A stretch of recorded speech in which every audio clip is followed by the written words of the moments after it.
Hello, it is I. It's Rona Mitra. I'm sending you a message from the very chilly southern hemisphere, hence my sweater. I'm sorry, but it's utterly freezing here. It's winter. Underworld with Bill Nye and Michael Sheen was amazingly fun, and an anecdote or two from that. Well, the amazing riding scene at the beginning, because I think maybe you know or you don't know, so I run a horse sanctuary, but that amazing galloping scene, I did all that myself in the forests of New Zealand, and then I rear up with the sword in my hand, and we counted the items of clothing. I had 24 separate items of clothing, including the gloves and the helmet and all of the bits and bobs, the armor, the breastplate, the shoulders, and then the garb underneath it. So it was one of the most complicated things to shoot, but we managed to pull it off. And we actually did that in one take, I think, which was quite a feat. You know, when you see the movies all put together, you don't sort of know all the nuts and bolts, but that was something that was kind of, I was quite proud of. And also all of the wire work stuff. We did all of that in a night shoot, wearing contact lenses in the rain, in an outfit that I couldn't get out of.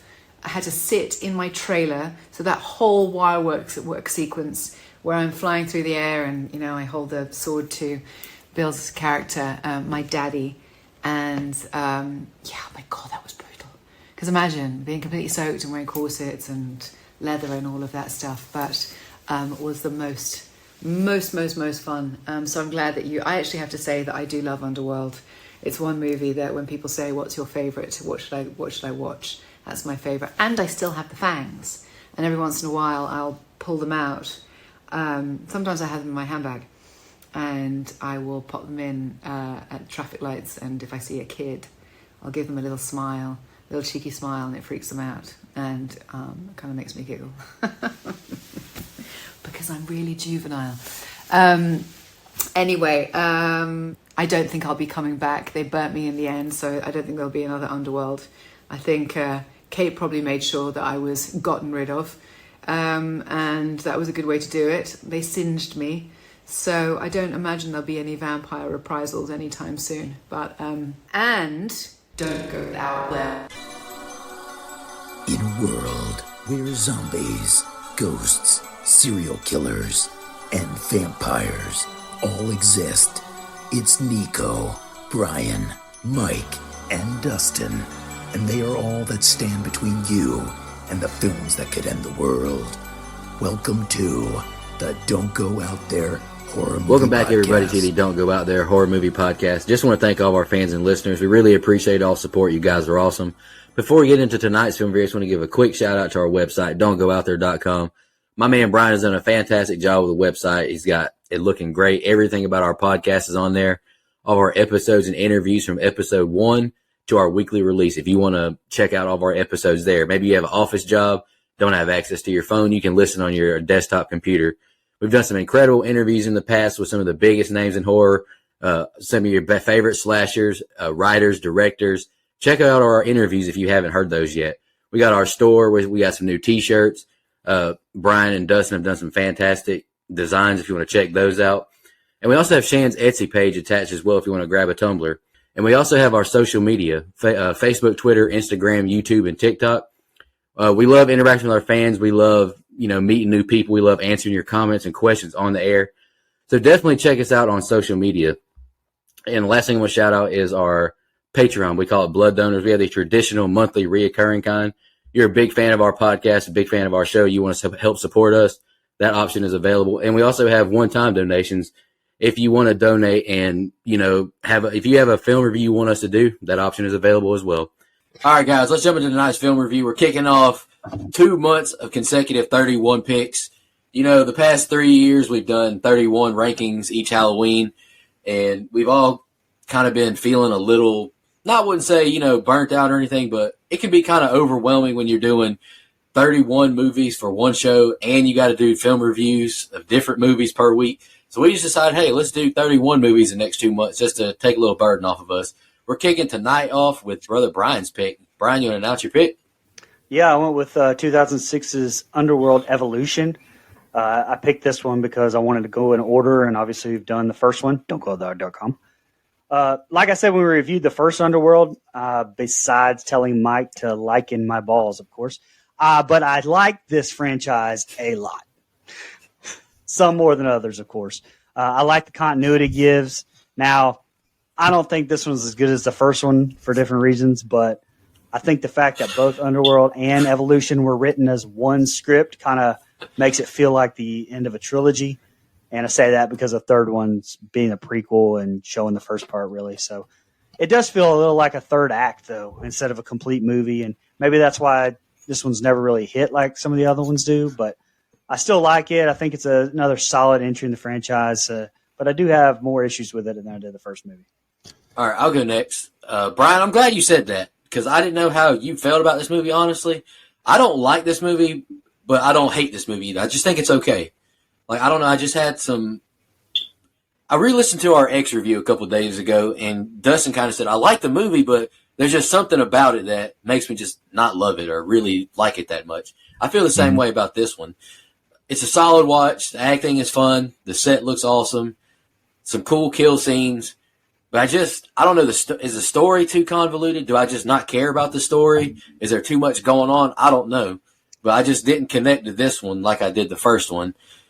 But, there are some good kills, but maybe I'm just – I don't know. I've seen this franchise all out of order, too. The first one I ever saw was Rise of the Lycans. Then I saw the first one, now this one. So maybe that's fucking with me a little bit. But I'll just leave it at I like this movie. I think it's okay, but I didn't love it. But I don't hate it either. I just think it's okay. Wait, I thought we were doing Rise of the Lycans. That's the notes I did. I'm just kidding. I'm glad you said that, Nico. I agree.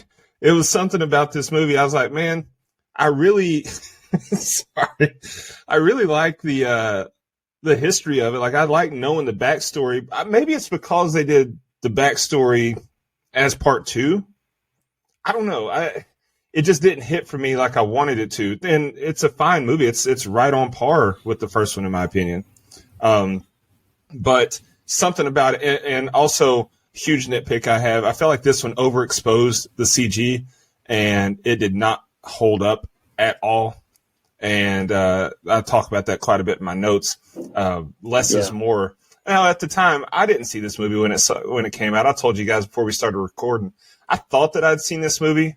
When I looked it up and read about it and saw some pictures, like, oh, yeah, I remember that. Turns out I don't know what the hell I was talking about. I've never seen this movie until I did my notes for it.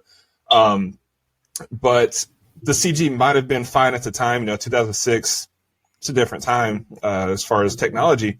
But I feel like they showed so much of it. It just really, in 2023, did not hold up well. And also, going back to what you said, Nico, about doing the 31 on 31, overwhelming is the correct word, because I remember last year just being in a mad dash trying to squeeze all those movies in, like the week of, like the week we're supposed to record. I'm still 3 or 4 movies left, and I'm like, oh fuck, scrambling.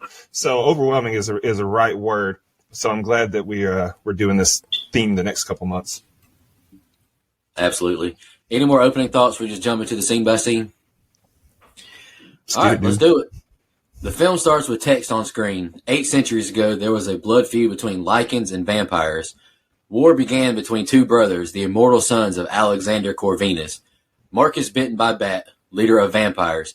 William, bitten by wolf, became the first and most powerful Lycan. 1202 AD. Victor tells Marcus his brother must be stopped as we see a village on fire after being pillaged. Victor will not harm William, but he must be controlled. They go to burn the bodies. They're turning, a man yells as they begin to turn into Lycans. Big fight scene ensues now in the village. Victor tells Marcus to retreat to the woods. If he dies, we all die. They head to where William has been found and surround him, restraining him with chain arrows. Victor says William is beyond control and he will be imprisoned for all time, far from you. Celine narrates as we see flashbacks from the previous movie. Michael is a hybrid and her only ally. Title card. Celine says her only hope is to awaken Marcus before Craven murders him.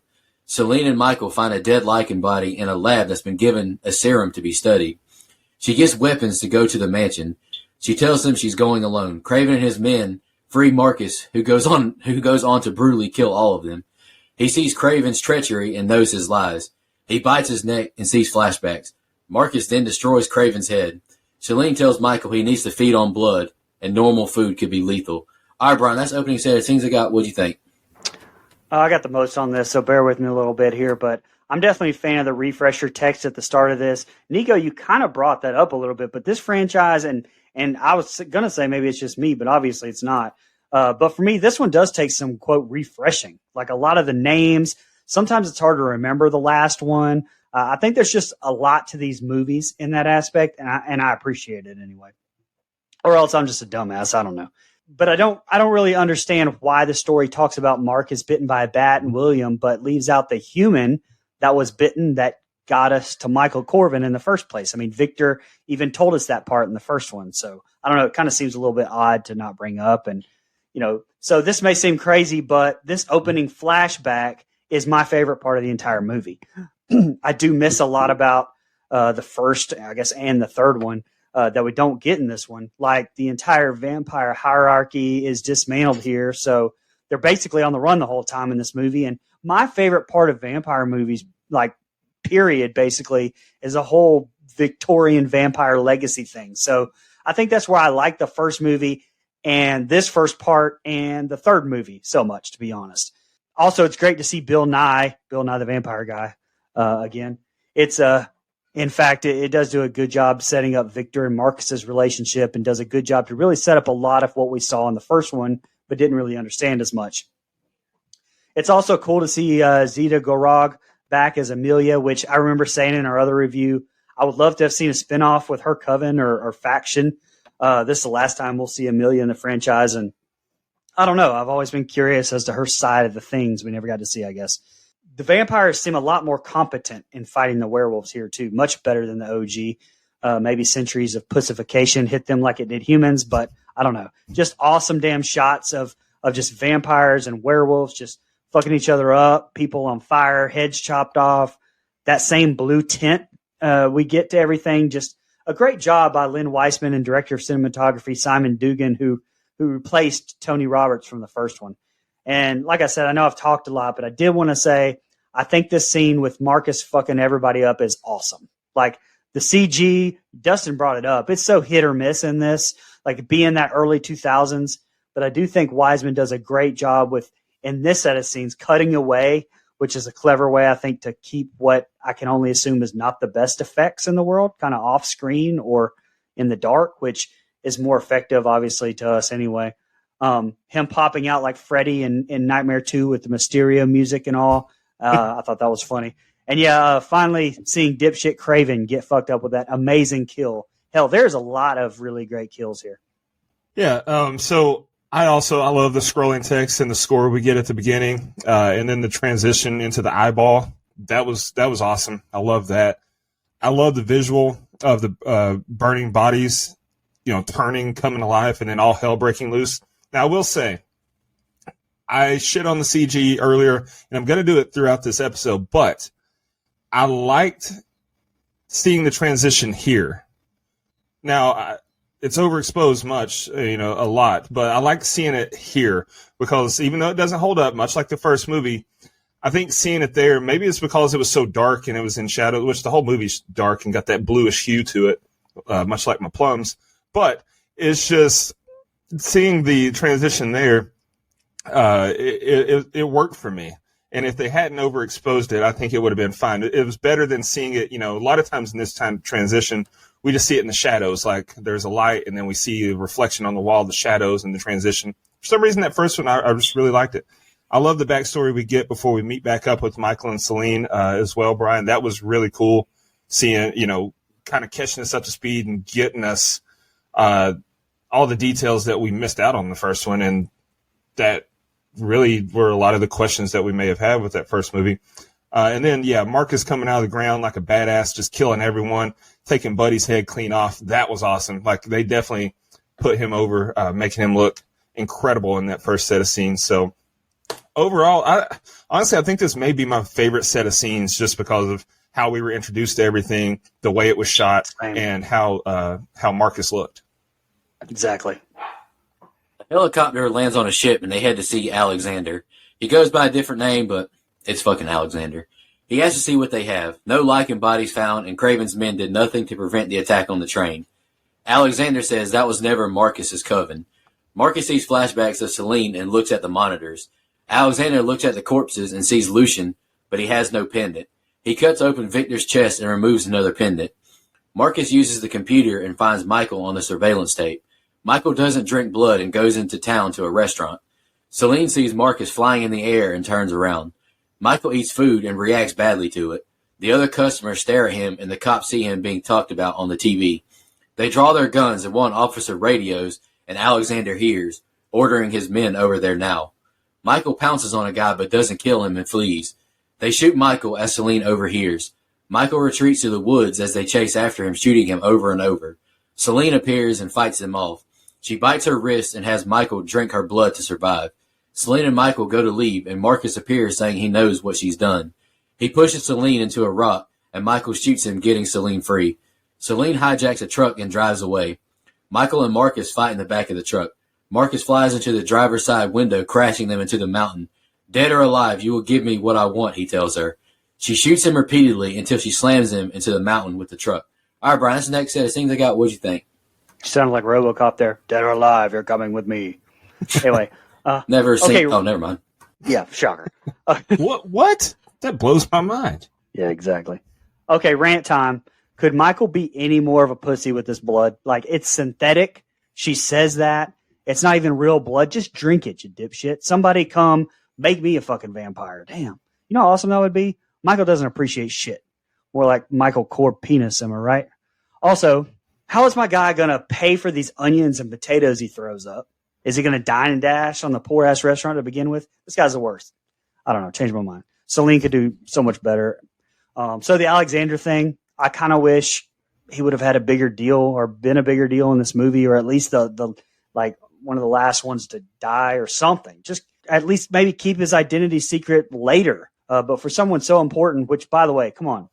You telling me that Lucian and Craven did so much to try to find a descendant of this dude, but in all of those ages or centuries, you couldn't find this guy? Who, by the way, sure does interfere a lot in the affairs of vampires and Lycans, a lot for someone who claims to want to stay out of the affairs of vampire and Lycans. The bodies of Lucian and Amelia and Victor do look badass in this morgue scene with Alexander.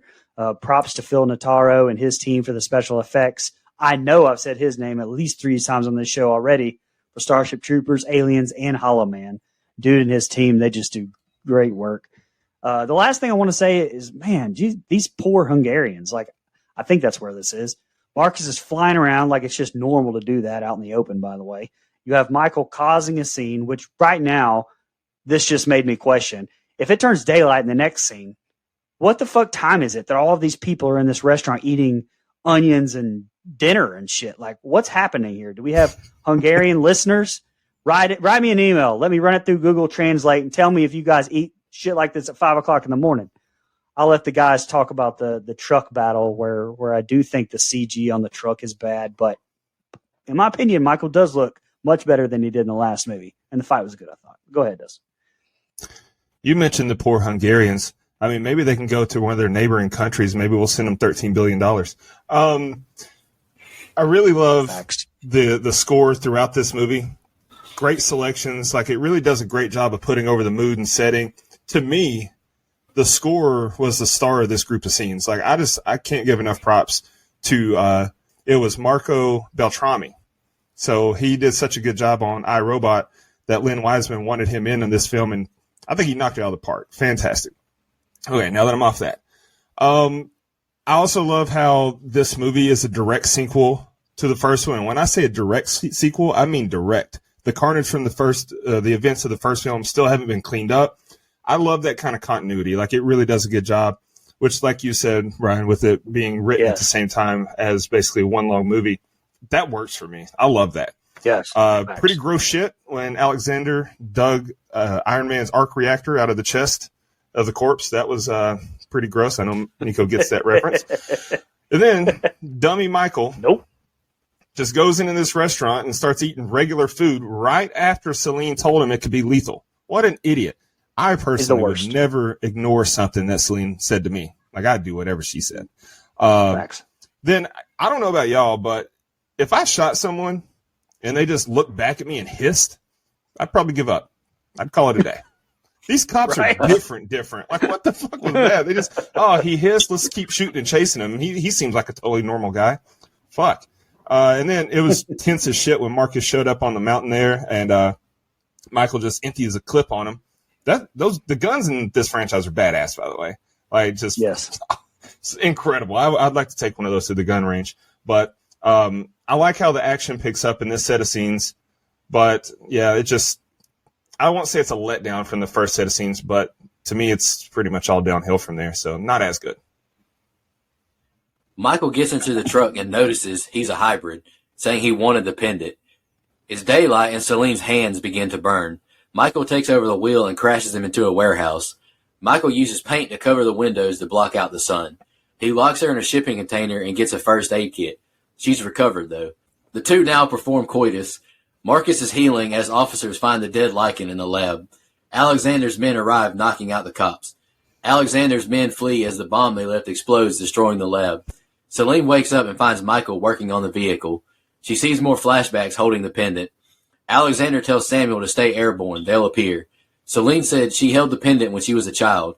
She takes Michael to meet Tannis, historian of the Coven. They drive off to find him. They arrive to where Tannis has been exiled, and she's alarmed by the gate. Tannis is having a threesome until he hears gunshots and the alarm goes off. He sees them on his monitor. Celine falls into a booby-trapped door, and Michael is attacked by a lichen. Celine is attacked but stabs the lichen in the noggin. She tosses a knife at the charging lichen, stabbing it in the head. Michael rips the jaw off another lichen, attacking him. Michael makes it into the tunnels, and Celine runs up some stairs. Celine kills the two women with head bashed into the wall. Tannis is attacked by Michael, and Celine says they need to talk. All right, Brian, that's the next set of scenes I got. What'd you think? Coitus. Coitus. Going to be honest, this entire sun aspect here at the start of this with Celine, I understand it's to add another obstacle. But the way it's handled, to me, is so unnecessary. Like, why doesn't Michael just fucking drive and let her, I don't know, crouch on the floor in the passenger seat or something? And if you're going to put her ass in the dark storage unit thing, then why did we get this super unnecessary, dramatic, slow motion pouring of the paint on the windows? Like, why didn't he just put her in the fucking storage bin to begin with? Like, what? What's going on? But yeah, this sex scene, it's cut and it's dissolved to death. Apparently that's because Beckinsale stated she didn't want any of her nudity on screen in the final film. And since the scene was shot with her completely nude, they had to cut around that. Wiseman said that it would have definitely gotten an NC-17 rating with the full scene in there, not cut as well. Also, this is the first one where Wiseman and Beckinsale were married too. So awkward a little bit. Speaking of those two, though, this is the first time that we see the flashback of young Celine, the little girl who plays her as Lily Mo Sheen, the daughter of Kate Beckinsale and Michael Sheen, who, if you'll remember, played Lucian in the first one. And then, obviously, Michael Sheen comes back in the next one as well, spoiler alert. So, yeah, all right. I love Tannis, too, here, though. I love how Celine's like, we're the first people we've seen in centuries. Nah, bro. Tannis is living his best life up in there. Some very good action, I think, here, too. And finally, Michael's a little bit more of a badass, and it's shown against these lichens. I mean, the first movie, we had this whole build-up, and he pretty much got his ass kicked by Victor at the end. And then up until now, he's been pretty much useless. So this is a nice little change, I thought, which obviously that'll change later on. But go ahead, Dustin. Yeah, so keep your foot on the gas, but stay down. That's some dangerous-ass driving strategies there. I mean, I know that they're immortal or whatever, but hauling ass down that mountain, she's just flooring it. She can't see when to brake, when not to brake, and he's steering. That's crazy. It was a little too convenient for me that there just happened to be gallons and gallons of black paint in there for him to cover up all the windows. Like, come on, just for convenience sake.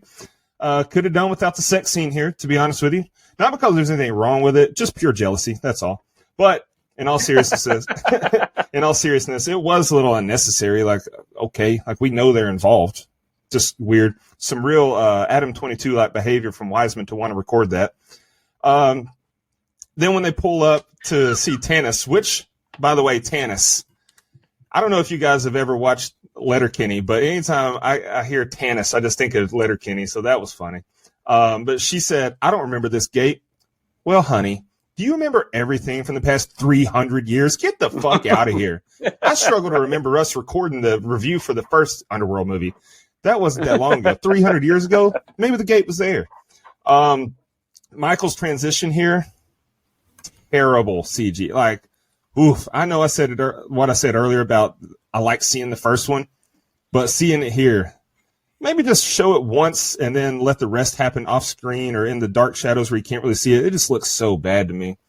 And then I love Michael busting through the window right after Tannis tells Celine that she doesn't scare him. Like, that was perfect timing to have Michael do that and pin him up against the wall because Tannis looked scared shitless there. So some good and bad, kind of a mixed bag here for me. Michael asked Tannis how he has Lycan bodyguards. He was trading with Lucian. Victor betrayed both of them. He smiles when he hears Victor is dead. Celine takes some weapons from Tannis' stash.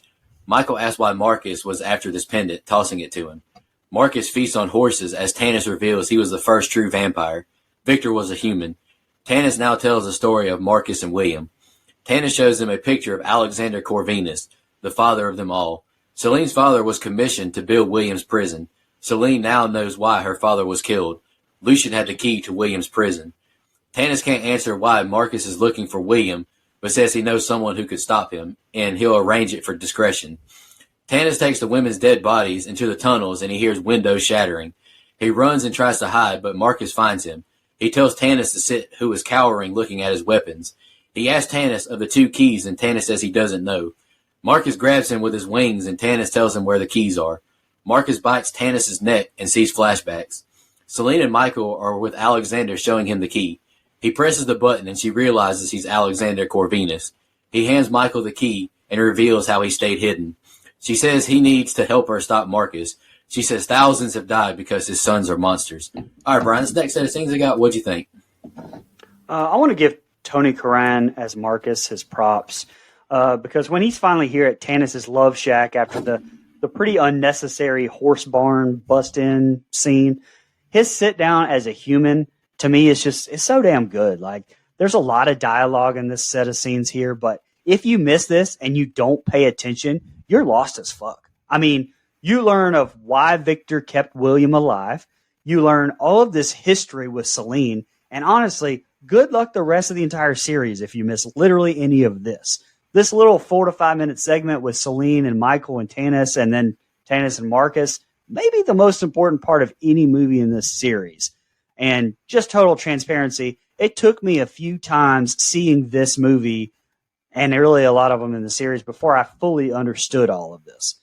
I also want to point out this amazing shot in this set of scenes where Tannis has just carried one of his whores to the basement, and then here's Marcus upstairs. The camera shows his fear and then does this 360 pan around him as he runs out the door and down the hallway. I thought that was a brilliant shot there. Shout out to Stephen McIntosh for his acting. He was superb in this as well. Kind of reminds me of Stephen Dorff as Blade, or in Blade, I mean. He does seem kind of fucked up in as well, though, that Marcus got all that info from him and then bit his ass anyway. But hey, you do you, Big Mike. And like I said, this reveal of Alexander was really lame to me. Very anticlimactic. And wow, you knew where the most obvious non-hidden button was on a necklace, so you must be Alexander Corvinus? Like, I don't know. I just felt like, the whole thing could have been handled better. All in all, though, it's a good group of dialogue-heavy scenes. Yeah, so I love the origin story that Tannis tells here. Like, I think that's a great way to kind of tie back the opening and give context to this whole saga that we're dealing with. Also, very dirty trick for Marcus to be able to bite someone and just see their memories. But at that point, why even ask a question? Why not just, he knew he was going to kill him going into that. So why not just get to it? So that kind of irked me. I don't know, honestly, I will say this. I didn't have it in my notes, but I will kind of retweet what you said about the shot when he's kind of like, oh shit, and the camera pans all around the room. I thought that was a great shot, and yep, his facial expressions and his acting took it over the top, so good on him for that. But yeah, I don't have much here. There was a lot of dialogue in this set of scenes, kind of hard to take notes on, but it was fascinating and relevant. So I'm not shitting on that. It was just kind of difficult to notarize. That's not the right word. Right. Take notes on. Marcus arrives, stabbing Michael through the back, snatching him out the room. Marcus and Michael fight, and he slams Michael into an exposed pipe, that's what I think it is, stealing the key. Celine opens fire on him, but he stabs his wing into her arm and drinks her blood, seeing her family being killed. She gets a pistol and shoots him in the head as he sees William's tomb. Celine tries to bring Michael back to life, but fails. Marcus impales Alexander with his wing and stabs him in the chest with a sword. A true god has no father, as he finds the other half of the pendant. Samuel arrives, finding Alexander dying. He doesn't want to be helped and says to find the girl, bring her to me. Alexander tells her he's too powerful for you alone. He has her drink the blood from his wrist. What will I become, she asks. The future. Celine leaves in the helicopter with Alexander's men. Alexander uses a bomb to blow the room up. Marcus finds William's tomb. Celine and the others jump into the water and swim into the entrance. Marcus frees William, telling him he's his brother. Celine leads them to William's tomb through flashback memories. Celine takes the pendant and they open fire on William. She and Marcus combat now. She shoots him with a shotgun repeatedly and traps him in the tomb. And the next set of scenes are the ending. Go ahead, Brian. Some decent action as, we finish up on the ship. Michael's initial stab with the wings didn't look great CG-wise, but being thrown on that pole and the choreography, and the choreography with the fight is still really good after all these years. And I'm going to be honest, especially after you see parts 4 and 5, I wish, and I feel like y'all are going to wish Michael was just killed right here. Like, it's pretty stupid he isn't dead, by the way. It would have just made it so much better moving forward. Very cool visual, though, too, with Michael basically crucifying Celine, almost pinning her up there, drinking her blood. A fun little fact, during the flashes we see as Marcus, sees past events, we see flashes of her fucking Michael from earlier in the movie. A little bit of that, Wiseman said, was stuff that he forgot to cut, that he did cut from the earlier sex scene, but that made it past the censors here. So, Wiseman, you dog, you. But this is where the movie loses me, son, to be honest with you, because, also Marcus takes some fucking point blank rounds from Celine, and aren't those ultraviolet rounds that she got from Tannis? Like, I know he's strong, but holy shit, come on, come on. You kidding me? If you want him to survive the retaliation from Celine, don't fucking ride him to be shot with ultraviolet rounds in what is basically his brain. Like, also, I'd like to ask if there's no Alexander Corvinus being the, quote, cleaners like John Wick movies have, which I'll say that shouldn't be Alexander Corvinus doing that. But if he's not doing it anymore, who the fuck will? Like, I guess we'll never know how that part turns out, or I guess we will know how that turns out in part 4. But again, if they were going to make Alexander Corvinus, I just wish it would have been a bigger character, like maybe a bigger badass. I just didn't care for it as all. And the stupidest part of this entire plot is the fact that William has been in this fucking dungeon for 400 years, but he's perfectly fine. Like, what the fuck has he been eating? Like, why is he not super weak? I don't know. I hate that part. Go ahead. All right. So, first of all, a body dropping through the ceiling will always grab the attention of those in the room. See Teenage Mutant Ninja Turtles 1990 when the Foot Clan dropped Raph through the ceiling at April's. That's just awesome. I love bodies dropping through glass ceilings. Anyway, Marcus was fucking Michael up here. Stabbed him through the back and then yanked him through the window and then impaled him a couple times through a sternum in his hand. Like, that's a rough go of it there for my man Michael. Straight up cold-blooded when Tannis killed his father and proclaimed himself a god. Like, had a little bit of issue there. I'll get to that in a minute. But, I guess we'll get to it right now. Alexander can kill himself, a noble and respectable guy, but couldn't kill Marcus just because he's his son, even though he's a piece of shit. Got it. Yep. Like, Come on, dude. He's calling himself a god and he's going to kill you. Like, fuck that kid. Kill him. William CG looked like absolute ass here. Like, when we see him as the Lycan, as the werewolf, just very awful. Tokov from Teenage Mutant Ninja Turtles 2 looked better. And that wasn't, CG. That was just a suit. And that movie came out in 1991. So I think they could have done a better job there. I felt like this set of scenes really drug on a little. Like, they took forever to get from Alexander's to the tomb to get caught back up with Marcus and them. But for what? Like, it's just a lot of flashbacks, a lot of walking, not much happening. I feel like we could have shaved probably 10 minutes off the runtime just right here. So, yeah, the movie starts to lose me a little there. All right, guys, here's the ending. Michael comes back to life as Celine chases after William. Samuel is attacked from behind, who shoots the other officer. Celine opens fire on William. She throws the exploding blades at him. She grabs a gun and looks for William again after the roof explodes. She kills Samuel, who is turning, and the other officers begin to attack her. She's outnumbered until Michael comes to her assistance. William appears, attacking Michael. Marcus gets the tomb opened. Marcus pulls down on the rope from the helicopter, causing it to crash into the room they're in. Michael kills William, ripping his jaws apart, and Celine stabs Marcus through the bottom of the jaw, out the top of his head with his wing, launching him into the helicopter blades, shredding him to pieces. Hell yeah. Celine is now safe in the daylight. She and Michael kiss passionately. Celine narrates, saying an unknown chapter lies ahead. The lines dividing the clans are blurred. Darkness is ahead, but I look into the light with hope, and the film ends. Brian, what'd you think? Oh, yay, Michael's alive again. Can you hear my eyes roll in the back of my head? Can we not have this motherfucker die and at least just have some stakes here at the end of this movie? You know, I mean, I guess in the end, it's a shoot 'em up, bang, bang ending finale with some good graphics and some not so good graphics. Some great kills, some not so great kills. Great function action, though. And I do love the way Wiseman shot it. My only other complaint about the ending is, like I said, let's have Celine and Michael lose something. Like in the first one, Celine lost her covenant, her support. She gave something to survive.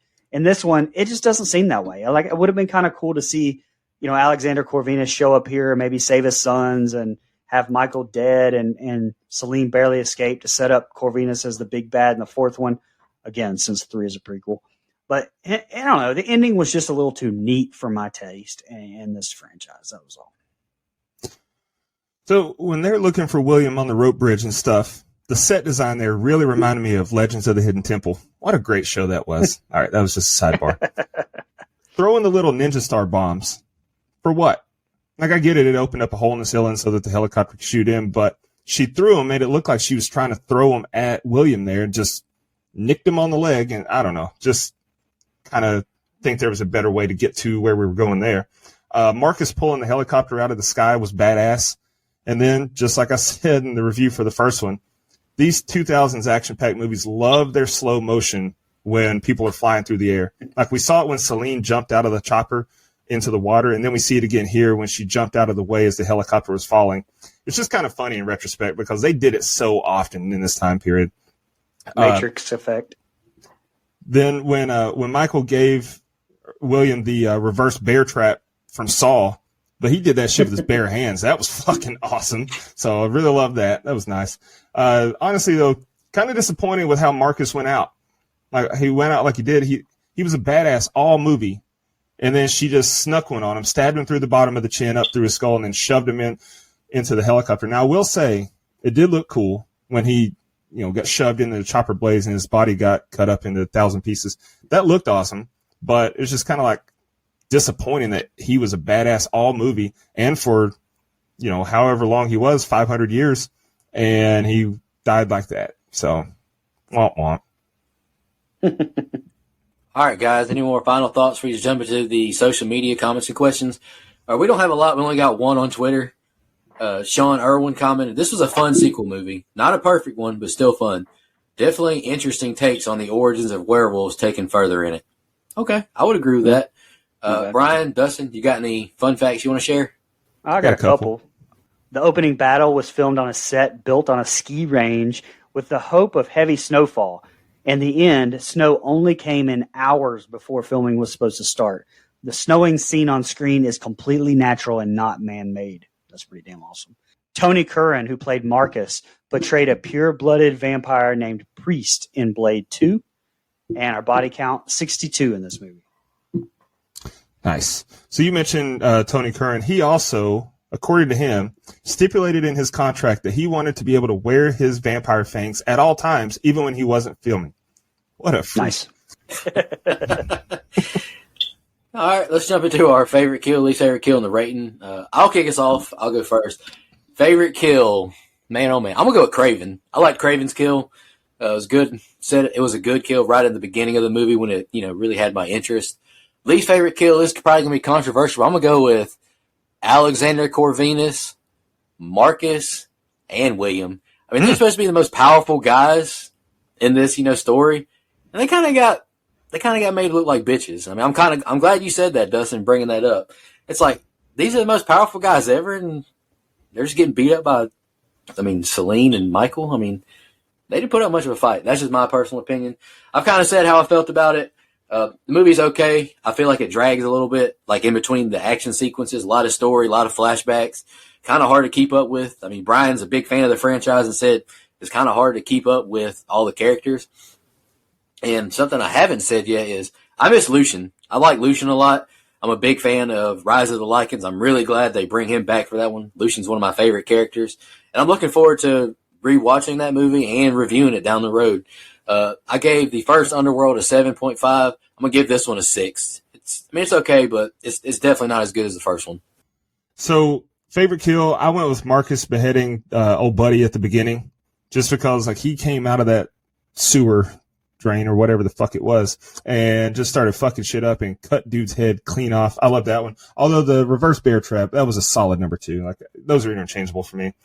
Least favorite kill. Now I know there was plenty of, I guess they died off screen. I guess they just got shot, like the people that were, in the temple there at the end.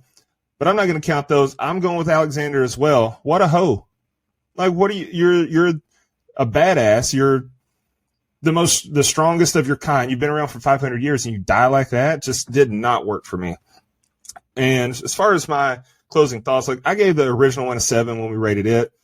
I do like it a bit more than this one. I think the pacing was better. It was less predictable. This one didn't really have any real twists or anything. It was just pretty straightforward. I didn't dislike it though. I do like, getting the backstory and letting us know how we got to where we're at. I appreciate that. And the continuity with the first one I really liked. But the poor CGI and the fact that I just felt like some scenes just drug ass and just went on so unnecessarily too long. I gave this one a flat 6. Okay. My favorite kill was Craven, just like you, Nico, stabbed like Starship Troopers guy, and then top half of his head was fucking just ripped off. I thought that was fantastic. And just like you guys, my least favorite kill was Alexander Corbin. All I wrote down on my notes was boo. So all in all, this movie's entertaining. I'm pretty sure this one's my 4th favorite, I think, in the franchise of the 5, probably.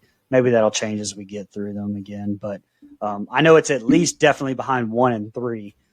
Some great choreography in the fights, as always. But some major story issues I had with it. You kind of kept this lower than what I rated the first one for sure, which was an 8.75. I'm going to give this one a flat 7. And I can read Mike's. Give me just a second. Missed you tonight, buddy. Yeah, I missed you, brother.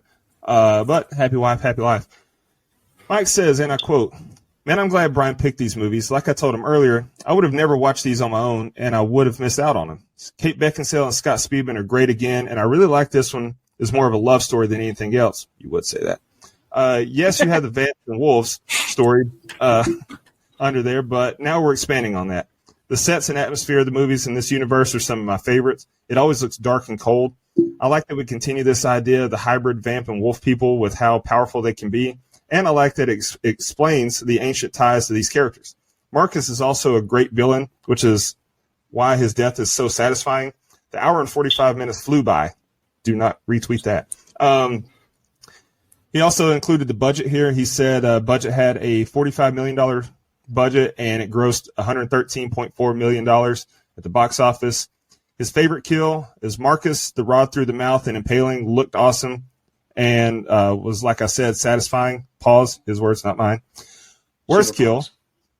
Any of the standard gun kills, completely understand that. And he gave the movie an 8. He also threw in here, R.I.P. Johnny Hardwick. Dale Gribble is one of the best characters in TV history, and I'll be damned if I don't bring that up tonight. Johnny Hardwick passed away today, actually, earlier we recorded. And then for our composite score, that gives us a 7.25. IMDb has this one at, I believe, a 6.7. Yep. Close. Pretty damn close. I'm honestly surprised Mike thought this hour 46 flew by. It's saying that's why I said I do not retweet that. I felt it. I'm a little surprised. I'm a little surprised by that. Honestly, he gave it the highest rating. Crazy. You're saying the link, highest rating. The link surprised you? Is that what you said? I think that we run into this issue sometimes when movies are shot or at least written at the same time, and then they're broken up into two movies. I think we run into that. I said that with Halloween Kills. Yeah. I know the events take place the same night, but I feel like there wasn't enough meat on the bone for a good story in that second one. The action was awesome in it, but I think we run into that here. There wasn't really enough to get an hour and 46 minutes, but by God, they did it. Yeah. And like I said, I do feel like it felt like a part in a movie arc instead of like a movie by itself. Yeah. Any more final thoughts before I just shout out our blood donors and I'll announce Mike's pick for him? I just want to say thank you to all of our blood donors. Really appreciate the support. You guys are awesome. It takes a big financial burden off of us. Camper level reoccurring are Clayton J, Nina, Michelle Mirza, Andrew Ferguson, the Horror Movie Crew podcast, Alex Seligson, Eric Doolittle, Sean Irwin, Brian Samick, Trisha, and Kelsey Miller.